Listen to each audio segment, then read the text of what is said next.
Another very important concept in the practice of hot yoga in the Bikram world, in the Barkan world, and once again it applies to other styles of yoga that are more forceful, like Ashtanga and Vinyasa. This concept is second in the series that I did just last week. So understanding this concept, it's opposite direction. We're not just going in one direction in each position that we do. We want to find in almost every single pose that we do, not all of them, but almost every single pose that we do, there's an opposite direction that we need to be conscious of. And this is what, again, talked about this in the last video, the concept of Raja Yoga, being mindful of what's going on in your practice, having the mental understanding, which will boost the physical result. Before I give you the next tip, if you're new to the channel, please consider subscribing, hit the notification bell. You get notified when I post a new video. You want to learn all about hot yoga, flows, tutorials, factoids. Hit the like button and the subscribe button right now. So let's take a look at eagle pose. When you're doing eagle pose, you got the right arm under the left, the right leg comes around to the left leg. And what happens is, in some styles of yoga, they do opposite, right arm under, left leg over, but we do right arm under, right leg over, and vice versa. So now, when you're in this position,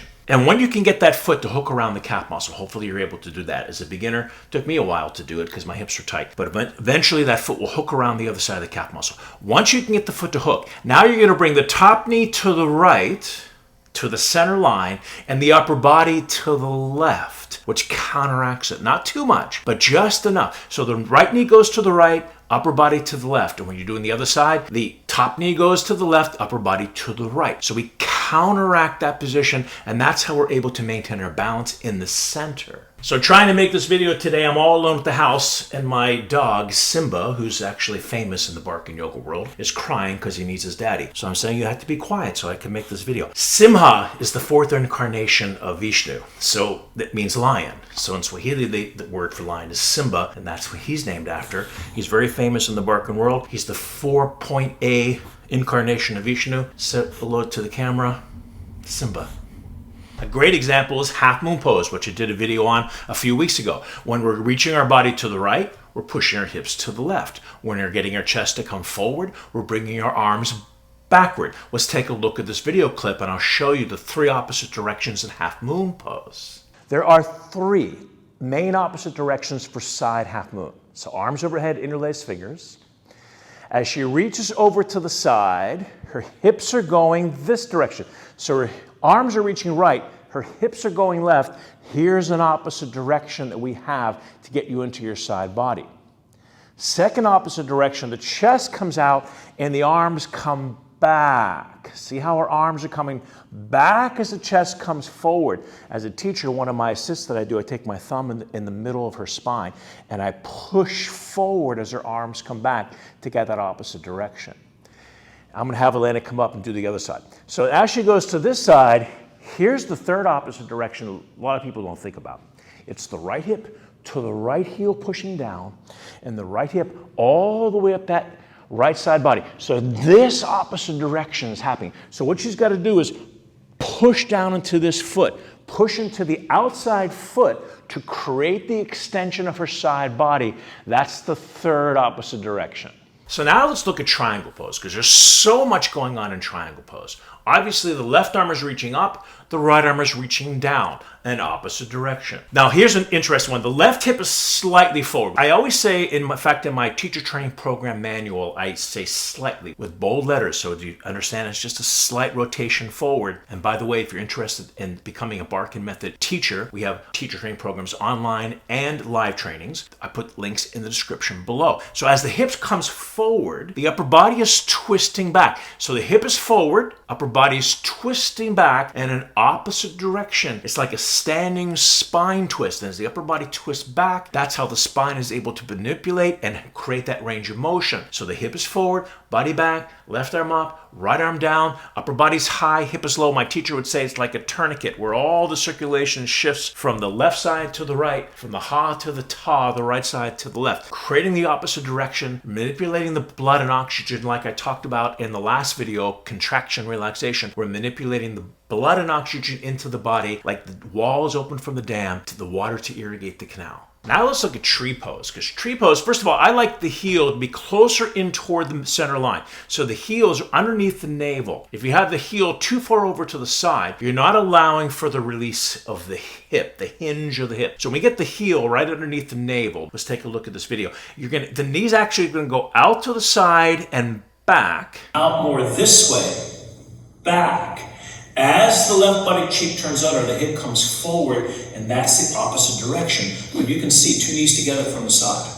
So you want to focus on your hip, not the knee. I always say if the door is stuck, you don't want to WD-40 the door. You want to WD-40 the hinge. When you WD-40 the hinge, the door opens. We're going to soften and loosen the hip. That's the hinge. The door is a little gate, a little door that swings off that hinge. So opening, getting the knee out a little bit to the side and back as the hip comes forward. Opposite direction. Now, when we get to the floor pose, like I said, not every single posture is an opposite direction, like wind removing pose, for example. You're pulling the knee to the chest, and there's no real opposite direction taking place. So that's just an example how the opposite direction really doesn't apply to this particular pose. But now, there's two postures that I do in the Barkan yoga world. One of the things, check out this video, by the way, that I talked about things that I added to the sequence after Bikram and I split. And one of the things that I believe is missing in the Bikram flow is enough hip openers. Yeah, we get it into the tree pose, and we get it a little bit in eagle pose and triangle, but I don't think it's enough to penetrate deep into the hips. So I added a couple postures, and one of them is what they call in the Krishnacharya world Jatara Parivartanasana, or belly rotation. It's a floor twist. In fact, it's the same position a chiropractor will put you in if he's trying to adjust your lower back. Your hips are going to the right, knees are going to the left, and you're twisting back over to the right.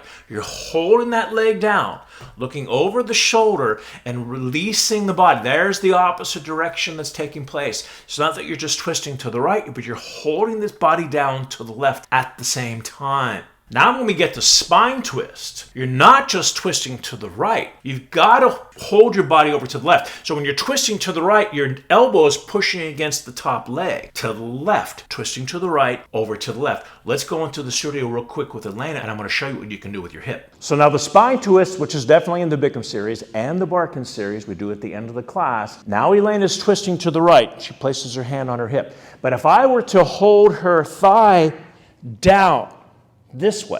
And now she twists. As I'm holding her thigh down, you can see her upper torso twisting more to the right. So I'm giving her all the leverage that she needs by holding the hip down.